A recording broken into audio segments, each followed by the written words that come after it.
अस्सलाम वालेकुम दोस्तों, आज हमने बात करनी है एस्थमा या दमा के बारे में। कॉमन या आम गलतफहमियां जो पाई जाती हैं उसके बारे में। मेरा नाम प्रोफेसर डॉक्टर ज़ियाल मुस्तफ़ा है और मैं मेडिकल के मुतालिक अवेयरनेस वीडियो बनाता रहता हूँ।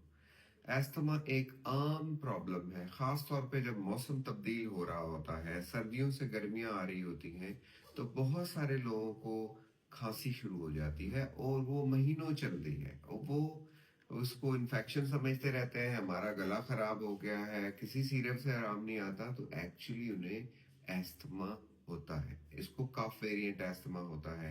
ऐसे मरीजों में सांस भी फूल सकता है, सांस में सीटियों की आवाजें भी आ सकती हैं और ये अलामात रात को ज्यादा होती हैं। बच्चे उठ के या बड़े भी रात को ज्यादा खांसेंगे, उनको खांसी के गोते लगेंगे और इसको वो इन्फेक्शन समझ के एंटीबायोटिक लेते रहेंगे और वो एंटीबायोटिक से सही नहीं होगा, तो एक्चुअली उन्हें एस्थमा एस्थमा मतलब सांस की नालियों की एलर्जी, इन्फेक्शन नहीं। इन्फेक्शन होता तो एंटीबायोटिक से सही हो जाता, वो है नहीं, ना बुखार है ना पीली बलगम है, सिर्फ खांसी है, खुश्क खांसी, तो उन्हें एस्थमा है। अब एस्थमा के बारे में बहुत सारी गलत फहमियां पाई जाती हैं। एस्थमा के बारे में सबसे बड़ी गलत फहमी इसके इलाज के बारे में है।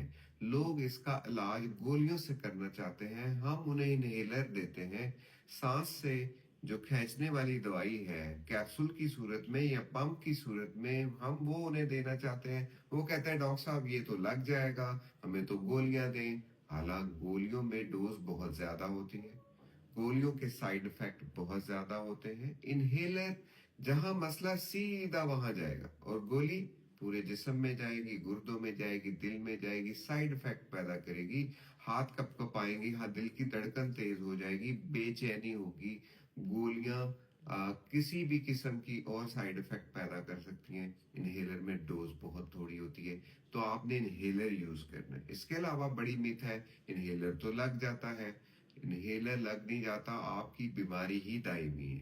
दमा दम से जाता है, जब आखिरी सांस तक है। आमतौर पे कुछ लोगों का सीजनल अस्थमा होता है, ज्यादातर लोगों को इसकी अलामत रहती हैं। अगर रहती हैं तो गोलियां लंबे अरसे के लिए, स्टीरॉइड के टीके, मोहल्ले के डॉक्टर से स्टीरॉइड का डेक्सा का टीका लगवा लेंगे, इनहेलर इस्तेमाल नहीं करेंगे, मर जाएंगे, पुअर क्वालिटी ऑफ लाइफ के साथ जिएंगे, रोज रोजाना खांसते रहेंगे, अपने ऊपर लेबल लगवा लेंगे, पता नहीं इस लड़की या लड़के या आदमी को टीबी है, ये हर वक्त खांसता रहता है। इनहेलर नहीं लेंगे, साइड इफेक्ट बर्दाश्त करेंगे, इनहेलर नहीं लेंगे। ये ढाट दर्मी है, साइंटिफिकली प्रूवन नहीं है।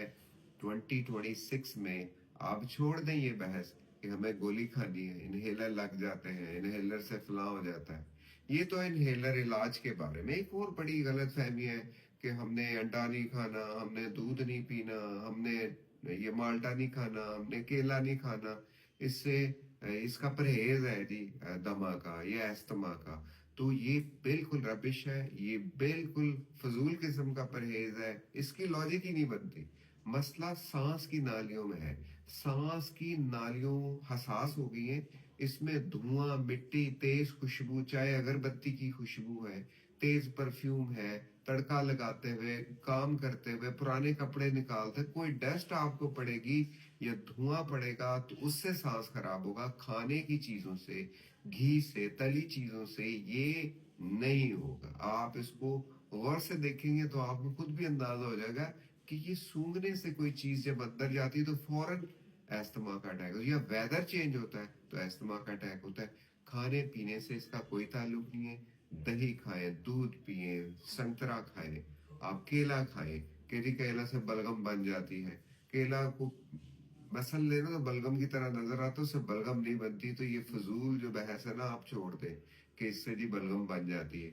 इसके अलावा ये लग जाता है एक दूसरे को, ये बहुत बड़ी मिस्टेक है। उस लड़के से शादी नहीं की जाती, हालांकि उसके लंग्स बिल्कुल शीशे की तरह साफ होते हैं। आप एक्सरा करा लिए, एस्थमा टीबी नहीं होता, ये कोई इन्फेक्शन नहीं है, सेंसिटिव लंग की बीमारी है। ये आपकी बच्ची, आपके बच्चे को भी हो सकती है और ये एक दूसरे से फैलती नहीं है। तो एस्थमा एक दूसरे फैलता नहीं है। इसमें संतरा, केला और ये चीज खानी चाहिए। इसमें इनहेलर बेस्ट दवाई है ना कि गोलियां। तो ये थी कॉमन मिथ्स अबाउट एस्थमा। आपकी तवज्जो का बहुत शुक्रिया।